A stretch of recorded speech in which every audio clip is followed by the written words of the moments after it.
Bonjour à tous et à tous, j'espère que vous allez bien. On se retrouve donc pour une ouverture de boîte, mais cette fois-ci avion.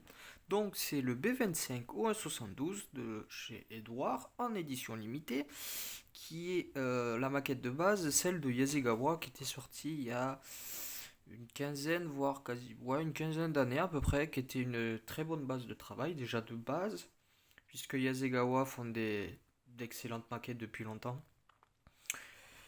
Donc voici cette belle bête, Angel of Mercy.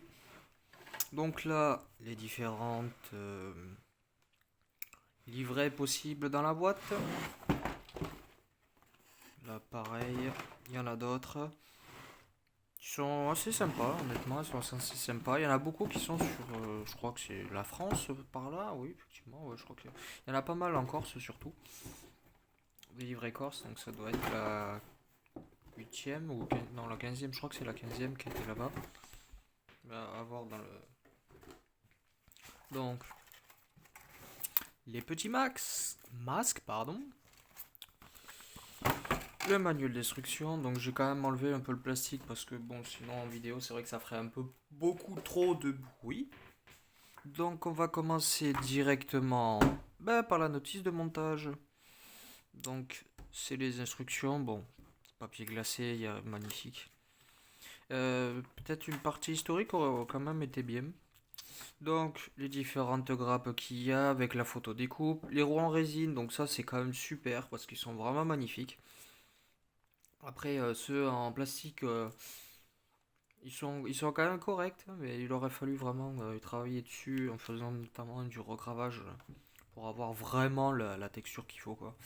Donc on commence avec l'intérieur, donc l'intérieur est quand même plutôt complet. Les petits harnais qui sont directement moulés en plastique, bon on les remplace avec la photo découpe, donc ça c'est vraiment un plus. Là ici on attaque le tableau de bord, donc là ça risque d'être peut-être assez délicat parce qu'il va falloir faire deux mouvements, je crois, pour pouvoir les placer comme il faut. Donc attention que la photo découpe ne se casse pas. Mais bon, après on collera avec la glu, aucun souci avec ça. Ensuite, on continue, pareil, même léger souci, mais bon, c'est pas méchant. Donc il y a les volants, le train d'atterrissage, les sièges.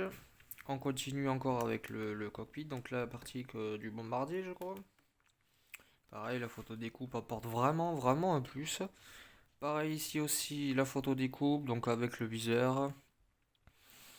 Les parois latérales au niveau du poste de pilotage.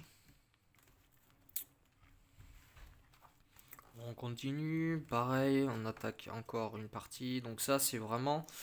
Là, cette partie, c'est l'arrière de l'avion. Donc le poste de mitrailleur. Mitrailleur arrière.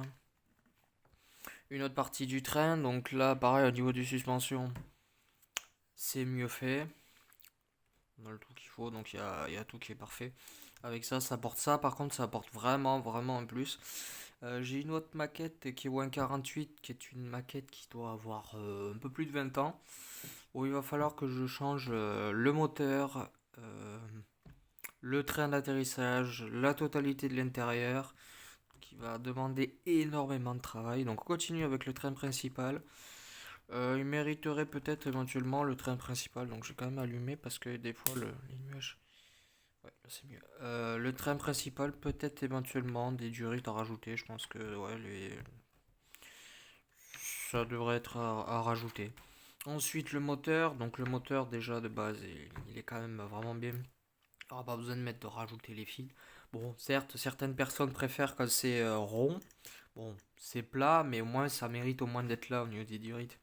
Donc, c'est c'est vraiment excellent. Moi, ça me gêne pas du tout, même au contraire, des fois ça peut aider pas mal. Continue pareil, poste de bombardier, donc les différentes 12-7. Pareil, on continue. Donc la verrière, bon la verrière ça va être un casse-tête quand même parce qu'il y a quand même beaucoup de masquage dessus à faire. Mais heureusement ils sont déjà pré-découpés, donc il n'y aura pas besoin de se casser la tête vraiment avec ça. Il faudra juste les positionner comme il faut. Donc là le petit truc, donc c'est pour rentrer, donc c'est un genre de petit tabouret quoi, un truc comme ça quand même. permettait de justement d'y rentrer.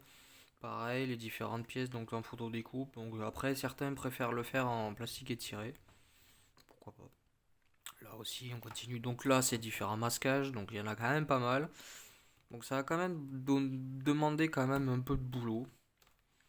Mais bon, ça devra là, se faire assez bien. Donc là, les différentes livrées, donc comme je vous ai dit, donc ouais, donc c'est, pardon, j'avais dit la 15e ou la 8e, mais non, c'est la 12e. Donc c'est en Corse, ça c'était bon. En avril 45, donc c'est deux livrées en Corse. Donc je pense faire celle-là, notamment pour justement le livret aluminium. J'ai pas encore fait de livret aluminium, que ça soit sur avion ou quoi, donc pourquoi pas. On continue encore, donc là on est aux Philippines avec la 5e Air Force. On repart ici, là, avec la Corse. On continue. Donc là, encore, là, cette fois-ci, c'est en Inde avec la 10e Air Force. La 5e aux Philippines. Donc c'est tous avril 45. Donc là, décembre 45. Donc là, c'est après la guerre, du coup, puisque la guerre se finit le 2 septembre 1945. Pour le Pacifique et le 8 mai pour l'Europe. Donc là, encore, avril 45 en Italie. Philippines en 1945, donc on n'a pas une date précise. Bon, c'est quand même de belles livrées. Bon, il y en a quand même beaucoup, donc c'est vrai que des fois c'est difficile de faire son choix. Novembre 44 en Indonésie, un dernier en Corse. Je crois qu'il y en a. Et du coup, après, les standstills. Donc là encore, ça va. C'est pas comme sur un F-15 où t'en as 200, 250. Donc ça, c'est quand même plutôt pas mal. Et ensuite, les différentes ajouts. Donc ça, je pense que ça peut être intéressant. Peut-être un jour, j'essaierai pourquoi pas de faire une maquette avec ce type de résine là. Bon, on continue. Bon là, on va passer assez vite. La petite verrière. Qui est pas mal. Elle est assez translucide, donc c'est déjà bien ça.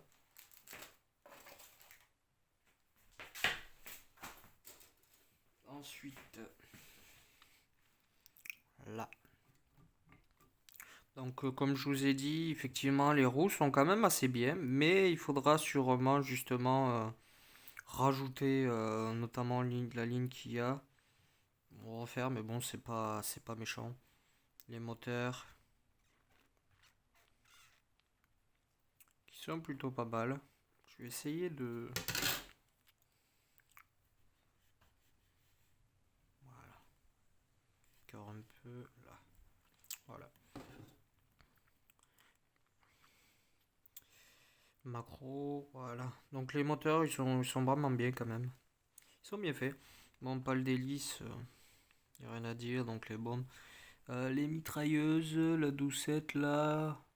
Il y a un petit ébavurage à ce niveau-là, mais bon, c'est pas méchant. Euh, Ici, là, on voit bien quand même, le trou, les formes est vraiment très bien. Donc ça, c'est correct. C'est correct.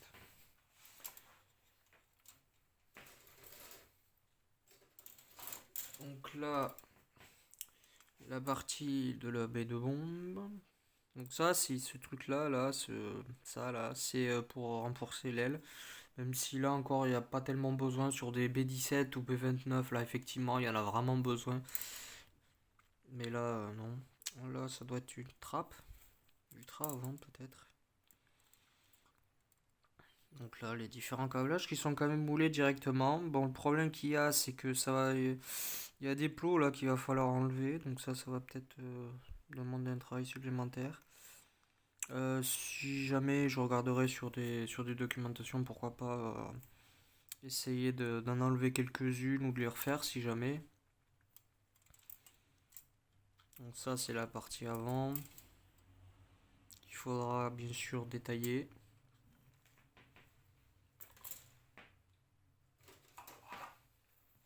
Ensuite, du coup, on attaque avec le fuselage.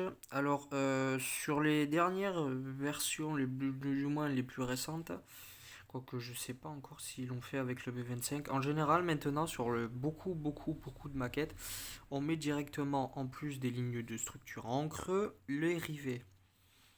Notamment Edouard qui fait ça super bien, notamment avec son Spitfire, son Mustang, le 109 et le dernier, je crois que c'est d'ailleurs le Tempest Mark, oui, Tempest Mark II. Donc ils font quand même pas mal de jolies choses maintenant en plastique. Donc il n'y a plus besoin de Rosie, la rifteuse, pour ceux qui connaissent les rifteuses Rosie, ou d'autres marques même. Mais celle-là, je pense que c'est quand même la plus connue. Donc ça continue, donc ligne, il n'y a rien à dire. Les plaques, le blindage, ils sont bien faits. Blindage supplémentaire, les sous-à-bombes, enfin du moins les trappes. Là, pareil, il a sûrement enlevé les différents plots qui sont là.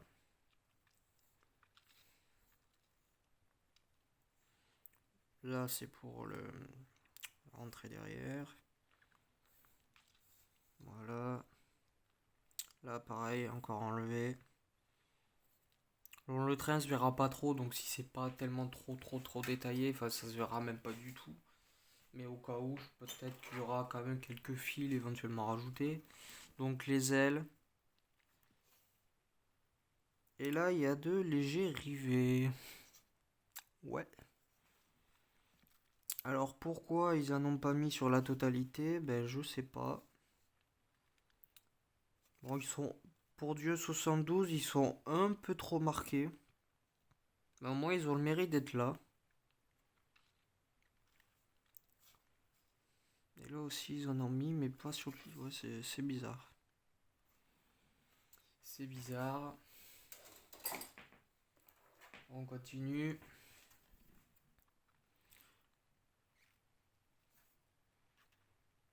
Voilà. Train d'atterrissage. Du coup, là, on voit les harnais, du coup, sur ceux-là. Ici, là. Ils sont pour, ouais, pour du moulé du 1,72, ils sont bien, hein. Franchement, ils sont bien. Bon, après, c'est sûr qu'ils seront mieux quand même en photo découpe, mais effectivement. Bon, après, certains les feront plus en masque, enfin, en scotch de masque, ou en papier, ou il y a différentes façons de les faire. Moi, perso, la photo découpe me gêne absolument pas, mais c'est vrai que des fois, c'est un peu trop rigide. Donc, je peux comprendre qu'effectivement, ça gêne certains. Donc, il y a énormément quand même de mitrailleuses dessus. Donc, là,